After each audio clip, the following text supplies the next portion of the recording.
Good morning. Next, we are passing to reaction intermediates. What is that? Reaction intermediates.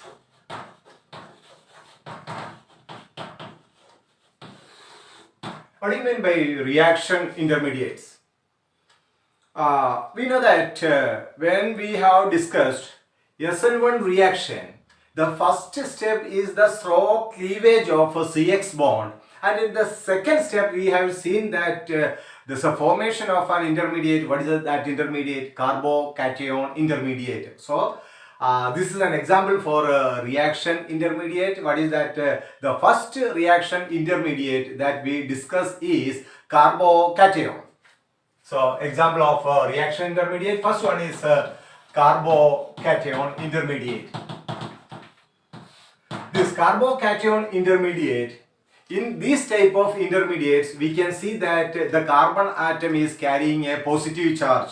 So carbocation intermediates in which the carbon is carrying a positive charge. Example is methyl cation CH3 plus CH3 plus. This is an example for carbocation CH3 plus, ethyl carbocation CH3 CH2 plus, and these two are primary carbocation, and now we can see that CH3 CH2 CH3 twice CH plus, this is a secondary carbocation. Another example is CH3 thrice C plus, this is a tertiary carbocation. So the first reaction intermediate is what is that? Carbocation intermediate. In carbocation intermediate, the carbon is carrying a positive charge. Okay, example is methyl cation, ethyl cation, dimethyl cation, and trimethyl carbocation, etc.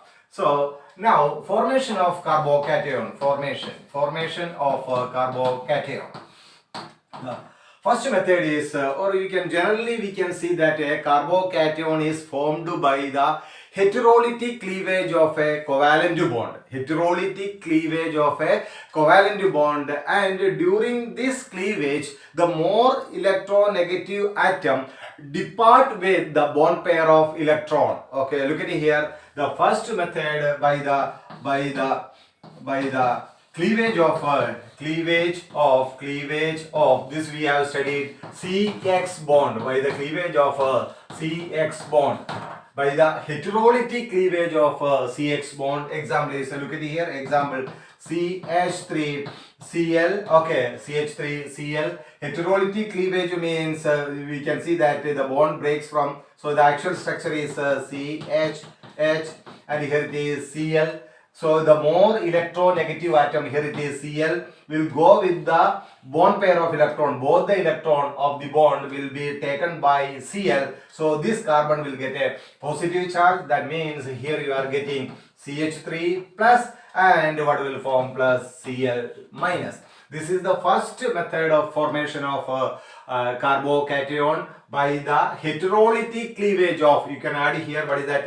Heterolytic cleavage of CX bond. So the more electronegative the halogen will take away the bond pair of electron, and which will create a positive charge on this carbon. Here you can see that the bond breaks from here. That is what is called heterolytic cleavage. Homolytic cleavage means the bond breaks in the middle.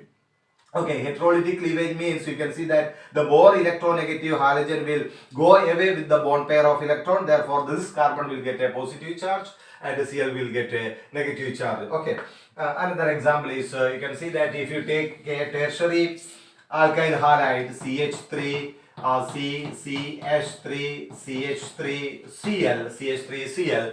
So this type of reaction we have studied in SN1 reaction. What will happen in a polar solvent? In a polar solvent, what will happen? The CX bond will break, and we get CH3 plus Cl minus. This is a tertiary carbocation. This is a tertiary carbocation, or this same thing, only CH3 thrice C plus. This way also you can show the tertiary carbocation. So this is the first method of formation of carbocation by the heterolytic cleavage of carbon halogen bond. Second method.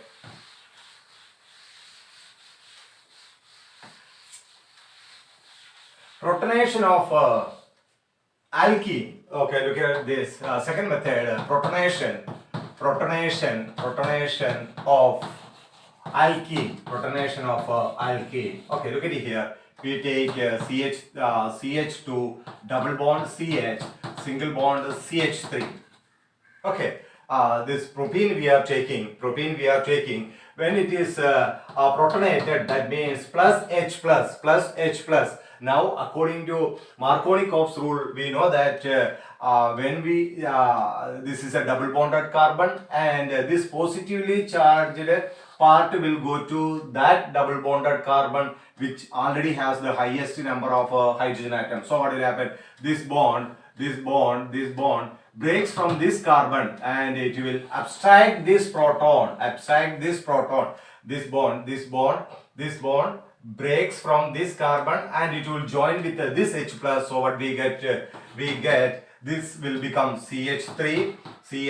This will become CH3. Since the bond breaks from this carbon is getting a positive charge, and here it is CH3. We get a secondary carbocation. So this is the second method of formation of carbocation by the protonation of alkene.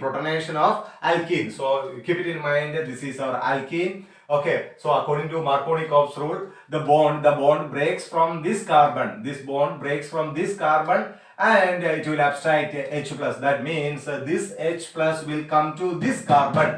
Okay, that means this bond is joining with this H plus, because according to Markovnikov's rule, this carbon is having the highest number of hydrogen atoms. Therefore, the positively charged part of the reagent, that means H plus, will go to this carbon. So this will change into CH3. Since the bond is breaking from this carbon is getting a positive charge. This is the second method of formation of carbocation. First method by the heterolytic cleavage of CX bond, and second method by the protonation of alkene. Okay, so we get allyl cation. What is this one? Allyl cation.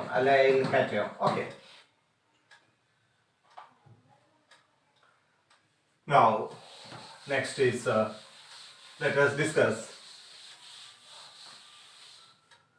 the hybridization or hybridization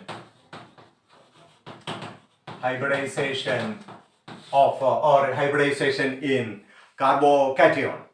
In carbocation, the carbon atom, the positively charged carbon atom, is in sp2 hybridized state. So look at it here. In carbocation, in carbocation, the positively charged carbon atom is in sp2 hybridized state. Hybridized state. Okay, so what do you mean by sp2 hybridized state? The carbon atom is in sp2 hybridized state. We know that carbon atomic number 6, electronic configuration 1s2, 2s2, 2p2. This is ground state electronic configuration. So 1s2, and here it is 2s2, and 2p2 means 2px1 and 2py1. This is ground state. Okay. Now in the excited state, as you know, in the excited state, what will happen? One of this 2s electron will be shifted to the vacant p orbital. So in the excited state, here you can see that one of the 2s electron. So here it will be only one, and you can see that here it is this electron, and here it is this electron, and this electron will be shifted to the vacant p orbital. Now we can see that since this is sp2 hybridized state, what will happen? This 1s and 2p, these two will mix together, and what we get? We get 3 hybridized orbitals. Okay, 1, 2, 3, and 1 unhybridized p orbital. This p orbital will not take part in hybridization. This is sp2 hybridization. Why it is sp2 hybridization? We can see that this is s orbital. This is s orbital, one s orbital, and how many p orbital will mix together? 2 p orbital. This is px and py. That means 2 p orbital and 1 s orbital. This will mix together, and we get 1, 2, 3. three sp2 hybridized orbital. Each one, this is sp2 hybridized, this is also sp2 hybridized, this is also sp2 hybridized orbital. We get three sp2 hybridized orbital, and this one is unhybridized p orbital, unhybridized p orbital. This is the electronic configuration of carbon. But in the carbocation, we know that the carbon is having a positive charge. Carbon is having a positive charge. That means C plus means what is that? It is getting a positive charge by the removal of this electron. So in carbocation, this p orbital is unhybridized p orbital. This is empty. This is empty because it is C plus. See, what do you mean by plus? When an atom is getting a positive charge by the loss of one electron, since this outer electron is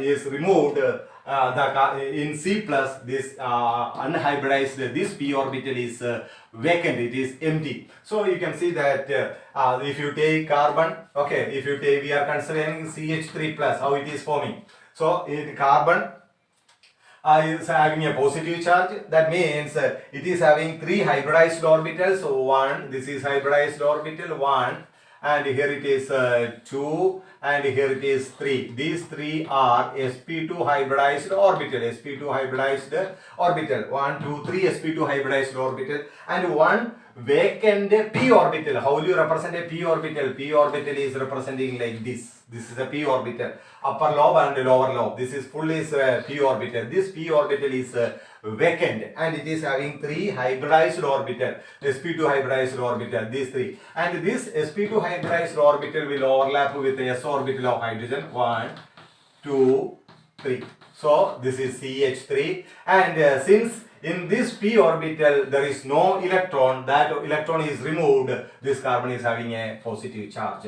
Okay, this is the structure of carbocation. This is, okay, the structure of carbocation. This is empty orbital, this empty p orbital. Okay.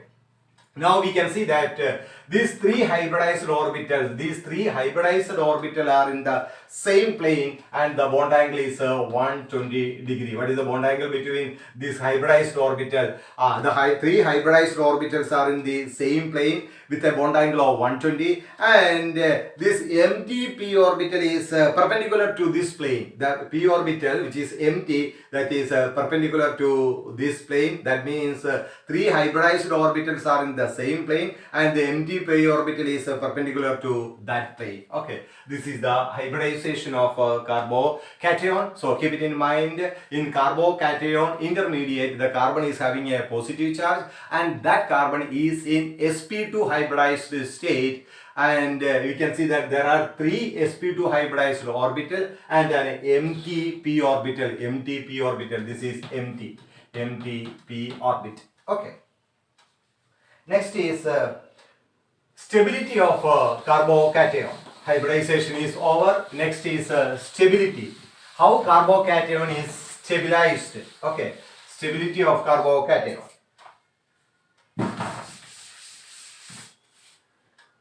Stability of carbocation.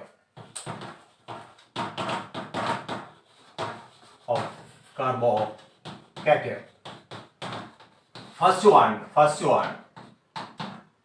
Inductive effect. Inductive effect. Okay, inductive effect. Look at here. We are taking a tertiary carbocation. Example CH3, CH3. This is a tertiary carbocation. Okay. Inductive effect, that means plus I effect. Which effect is playing here? Plus I effect. Okay, what do you mean by plus I effect? Look at here.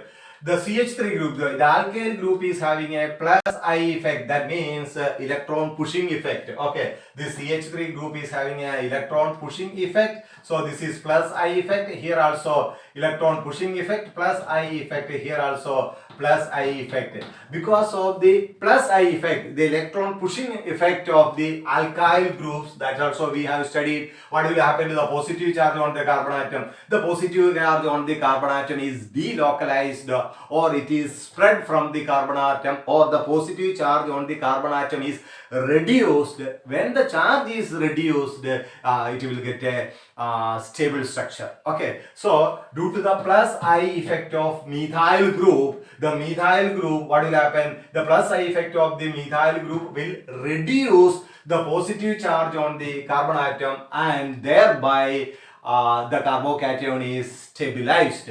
That means when you compare the stability of primary, secondary and tertiary carbocation, we can see that tertiary is more stable than secondary. Secondary is, look at here it is secondary carbocation. In secondary carbocation there are only plus I effect, there are two plus I effect only, and if you take a primary carbocation, okay, CH3 plus, that primary cation cannot be stabilized by plus I effect of the alkyl group. So this is the order of stability of carbocation: tertiary, then secondary, then primary, What is the reason for that? Okay, here if you take ethyl carbocation CH3, CH2 plus, and the least stable is CH3 plus. Okay, so first factor depending on the stability is inductive effect of the alkyl group. More the number of alkyl groups on the positively charged carbon, more will be the inductive effect, and more will be the stability of the carbocation. By inductive effect plus I effect, you cannot simply say inductive effect plus I effect of alkyl group, that will reduce the positive charge on the carbon atom, and which will help to stabilize the carbocation. That is the first one, inductive effect of the plus I effect of the alkyl group. Now second factor for the stability of carbocation is hyperconjugation. Second factor is hyperconjugation. Okay, how hyperconjugation playing a role on the stability of carbocation. Look at here. Again, we are taking the tertiary carbocation. This is tertiary carbocation. Okay. Tertiary carbocation, and we can see that CH3 means, what is that? CHH. This also we have studied. This CH3 means CH. Here it is H, and here also, here you can see that this is positively charged carbon, and these are all alpha hydrogen atoms. 3, 3, 3. There are 9 alpha hydrogen atoms, and we studied that more the number of alpha hydrogen atom, more will be the hyperconjugation interaction, and more will be the canonical form, and means that carbocation will be more stable than a carbocation with fewer number of alpha hydrogen. Here you can see that how many canonical forms are possible. 1. Okay, so you are getting you can see that here it will become W1. Okay, so how many possibilities are there? This also we have studied. There are 9 canonical forms are available for tertiary carbocation. That means more number of hyperconjugation interactions are possible. That means this tertiary carbocation is more stable than a secondary carbocation, CH3 twice CH plus, which is more stable than a primary carbocation, CH3 CH2 plus, and the least stable is CH3 plus. This we are explaining on the basis of hyperconjugation. Okay, more the number of alpha hydrogen atom, more will be the hyperconjugation interaction, and more will be the canonical form, and more will be the stability of the carbocation. So that's all about carbocations. Thank you.